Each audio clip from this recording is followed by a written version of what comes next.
Hello hi जोहार। तो केनता तो सबे भल थी। तो मुझे आज बाहरी पड़नी गोटे बिहाघर जीवार लगे जेनता बाहरनी आमर बाबू के देखली पढ़ी जा बोले कांदुला। तो ये गाड़ी में जिमी यहाँ मुईटा बाहरी पड़नी न तो यहाँ बलांगीर आड़ू कर जिमु जेन आड़ के जिमु से पान्नागर रोड के जेकर सरमुहामरू रास्ता काटिदेमु।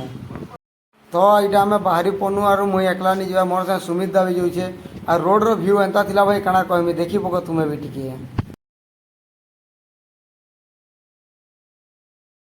तो यहाँ आम सर्टकट नवा चक्कर रास्ता नहीं देखी बाटे घाटे पचरेतेल गनु बउआ के एंता हिसाब पचरानु जे से बढ़िया कहली। अभी मजा आएगा ना भिड़ो। तो यहाँ आम पहुँची पड़नु बिहाघर निके। तो बिहाघर काଣା काଣା होचे निजे देखी पक।